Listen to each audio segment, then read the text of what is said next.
नमस्कार मित्रों, मैं मनीष आदित्य। ज्योतिष के इस कार्यक्रम में आज एक बहुत ही अलग विषय आपके सामने लेके आया हूँ। अमूमन मैं अन्य विषयों पे ज़्यादा चर्चा करता हूँ तो लोगों ने मुझसे कहा, तो मैंने सोचा कि बीच बीच में कुछ ऐसे विषय भी डालूँ जो आपको ज्ञानवर्धक भी हों और आपके लिए लाभकारी भी सिद्ध हों। दोस्तों, आजकल आप देखते होंगे जो संतान उत्पत्ति, मतलब बच्चे जिसके जो महिलाएं गर्भवती हैं और उनका संतान का समय पूरा हो गया है, बेसिकली 90-95% में आजकल मैं ये देख रहा हूँ कि अधिकांश डॉक्टर नॉर्मल डिलीवरी ना करवा के ऑपरेशन से बच्चे को पैदा करने की सलाह देते हैं।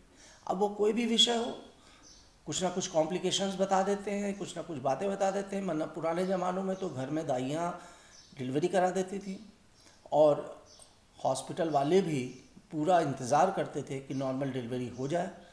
जब उनको ये लग जाता था कि नॉर्मल डिलीवरी बिल्कुल असंभव है, तभी वो ऑपरेशन करते थे। परंतु आजकल डॉक्टर्स समय से पूरा होने पर कंप्लीट, जैसे 8वां महीने पूरा हुआ, 8.5 महीना भी नहीं हुआ, वो कह देते हैं कि अब ऐसा है कि इसको ऑपरेशन कराना ज़रूरी है, ऐसा है वैसा, जो भी रीज़न बताते हो।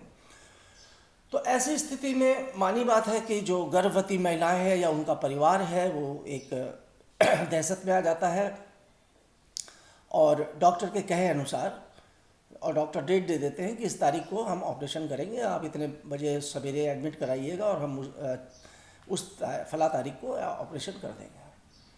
ऐसे में मेरे पास बहुत से लोगों की कॉलें आती हैं।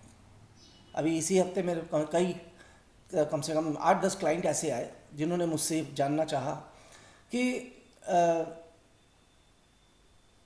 डॉक्टर ने हमें बोला है कि इस तारीख को एडमिट करा दें ऑपरेशन के लिए, क्या ये तिथि सही है कि नहीं है, या कौन सी डेट सही रहेगी या कौन सा टाइम सही रहेगा जिस समय हम ऑपरेशन कराएं और बच्चा के जो भाग्य है वो अच्छा रहे, उसका जीवन अच्छा रहे, उसका स्वास्थ्य अच्छा रहे और ना केवल बच्चा बल्कि उसकी माता भी स्वस्थ और हष्टपुष्ट रहे। तो मित्रों, ऐसी स्थिति में हम ज्योतिष में क्या देखते हैं? बहुत से फैक्टर्स हैं, मगर मैं कुछ खास फैक्टर के बारे में आपको बताऊंगा, जिससे कि अगर आप भी के घर में भी, परिवार में भी कुछ इस तरह की बात हो तो आप अपनी जन्म पत्रिका के अनुसार देख सकें और उसका अनुसरण करके एक अच्छे स्वस्थ बच्चे को, जो जिसकी कुंडली जिस समय वो पैदा हो उसकी कुंडली इतनी सशक्त हो कि आने वाले टाइम में वो देश विदेश में नाम रोशन करे, ऐसी संतान को प्राप्ति के लिए मैं कुछ आपको उपाय बता रहा हूँ। कुंडली में क्या उपाय है, क्या देखना चाहिए? देखिए मित्रों, जैसा कि आप को पहले बता दें, जो पंचम स्थान होता है जन्म पत्री का, वो संतान का स्थान होता है। और जिस स्त्री की भी संतान होनी है उसका पंचम भाव और पंचमेश का पहले हमें ज्ञान होना चाहिए। उसकी कुंडली पहले देखें कि पंचम भाव पर कौन सा ग्रह है, पंचम स्थान का जो स्वामी है वो कहाँ बैठा हुआ है। कहीं वो 6, 8वें, 12वें, 3वें ऐसे स्थानों पर तो नहीं है पंचमेश। और अगर है भी तो कोई बात नहीं, संतान की प्राप्ति हो रही है तो उस समय का गोचर, जिस दिन की डेट डॉक्टर दे रहा है, मान लीजिए डॉक्टर ने कहा कि अगले हफ्ते हम कोई भी डेट को ऑपरेशन कराना है, तो अगले हफ्ते में 7 दिन हुए। उन 7 दिनों में एक अच्छा जोशी आपको एक अच्छा दिन बता सकता है, अच्छा समय बता सकता है, और उस अच्छे दिन और अच्छे समय के अनुसार आपको बच्चे का ऑपरेशन या गर्भवती स्त्री का ऑपरेशन कराना चाहिए, जिससे बच्चा ऑपरेशन से पैदा होकर एक स्वस्थ और अच्छी भाग्य को लेकर उत्पन्न हो सके। उसके लिए जो मुख्य चीज़ें होती हैं, एक तो हम नक्षत्र देखते हैं कि मूल नक्षत्र या गण नक्षत्र, इस तरह के नक्षत्र ना हो तो अच्छा है, क्योंकि ऐसे नक्षत्रों में पूजा करानी पड़ती है, शांति करानी पड़ती है मूला नक्षत्र की। दूसरा देखते हैं कि मांगलिक दोष जो समय पड़ रहा है, जिस समय डॉक्टर ऑपरेशन करे उस बच्चे का मांगलिक दोष ना बने। मंगल लग्न में 7वें स्थान पे, अष्टम स्थान पे, 12वें स्थान पर विराजमान ना हो और बच्चे का मांगलिक दोष ना बने। तो ऐसी ऐसी स्थिति में जब हमको, जैसे मान लीजिए 5 तारीख का 12 बजे का डॉक्टर ने समय दिया, तो 5 तारीख 12 बजे की कुंडली हम सेव करके अपने कंप्यूटर पे उसको देखेंगे, तो उस समय का जो गोचर बनेगा उसमें हमें तुरंत पता चल जाता है कि इस समय बच्चे का क्या लग्न बन रहा है, कौन सी राशि बन रही है और कौन सा नक्षत्र चल रहा है, और मूल नक्षत्र या ऐसा कोई नक्षत्र, खराब नक्षत्र तो नहीं है। तीसरा, उसका कोई मांगलिक दोष तो नहीं है, उस पर कोई शनि की 7.5 या ढैया का प्रभाव तो नहीं पड़ रहा है। पैदा होते ही पता चला बच्चा पैदा हुआ और शनि की 7.5 और ढैया का प्रभाव पड़ गया। इस चीज़ को देखते हैं और साथ ही साथ हम ये भी विचार करते हैं कि जो शुभ ग्रह हैं वो केंद्र भाव में या त्रिकोण भाव में हों।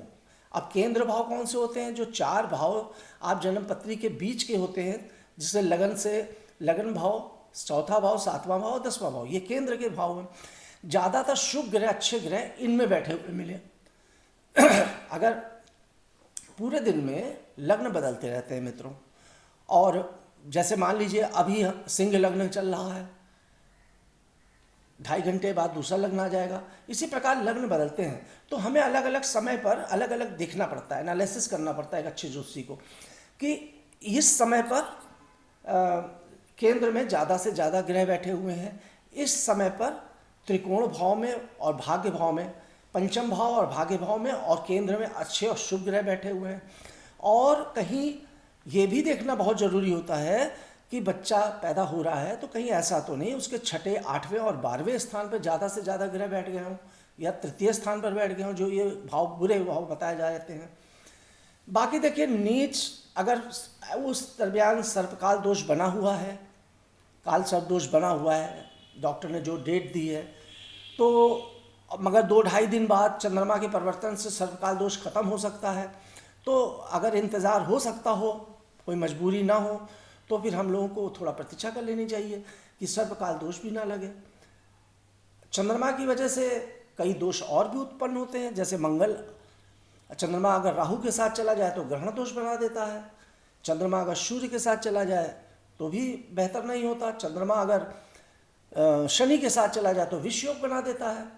तो इस तरह का भी कोई दोष, क्योंकि चंद्रमा तो 2.5 दिन में चेंज होता है, तो अगर 1-8 दिन का आगे पीछे होने से ये दोष बच्चे की जन्म पत्री पर ना पड़े तो ये चीज़ भी बहुत ही बेहतर होगा कि मंगल दोष ना हो, मांगलिक 7.5 का दोष ना लग रहा हो, नक्षत्र से संबंधित कोई दोष ना लग रहा हो, चंद्रमा की वजह से ग्रहण दोष ना बन रहा हो, विष योग ना बन रहा हो चंद्र की वजह से। तो इन सब चीज़ों को कुंडली में देखने के उपरांत ही एक अच्छा ज्योतिष आपको ये परामर्श देता है कि आप अपने बच्चे का जन्म इस दिन, डॉक्टर ने तो बोला है कि भाई अगले महीने आपको या 1 हफ्ते के बाद आपको करा लेना ज़रूरी है, मगर उसने डेट नहीं बोली है। डेट आप बताइए कि डॉक्टर साहब ऐसा है कि अगर हफ्ते करना है तो फला तारीख को फला समय पे हमें सूट कर रहा है, इस समय आप हमारे ऑपरेशन कर दीजिए। ऐसा करने से जो भी संतान उत्पन्न होगी वो बेहतर होगी, हष्टपुष्ट होगी, माता और संतान दोनों ही स्वस्थ रहेंगे और बच्चा तेजस्वी भी होगा और उसके ऊपर किसी प्रकार का कुंडली में दोष भी नहीं लगेगा। ये मैंने आपको जानकारी दी है मित्रों, परंतु आप सब लोगों के लिए जो बिल्कुल ज्योतिष का ज्ञान जिनको नहीं है, थोड़ा बहुत मुश्किल काम है कि वो खुद एनालिसिस कर सकें, इसलिए मैं आपसे ये सलाह करूँगा कि किसी भी अच्छे ज्योतिषी से आप परामर्श लेकर ऐसे समय और तिथि का निर्धारण करें जिस समय आप संतान की उत्पत्ति करना चाह रहे हो। तिथि और समय का किसी अच्छे ज्योतिष से परामर्श अवश्य ले लें। अगर ऑपरेशन से करवाना चाह रहे हो तो नॉर्मल डिलीवरी में तो कुछ भी ना सोचिए, प्रभु भोले शंकर की कृपा समझिए कि उसकी कृपा से जब भी होगा बेहतर होगा, अच्छा होगा।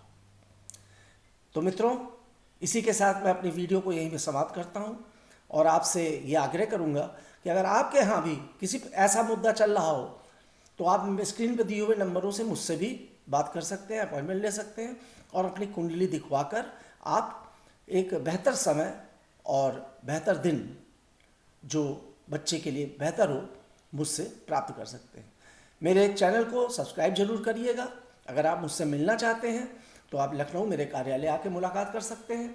साथ ही साथ अगर आप कहीं दूर हैं तो भी कोई दिक्कत नहीं है, आप फ़ोन कॉल के माध्यम से मुझसे संपर्क कर सकते हैं। मेरे चैनल को, यूट्यूब चैनल को सब्सक्राइब करें, कमेंट्स करें और लाइक करें और ज़्यादा से ज़्यादा ग्रुपों में इसको भेजें। इसी के साथ बहुत बहुत धन्यवाद।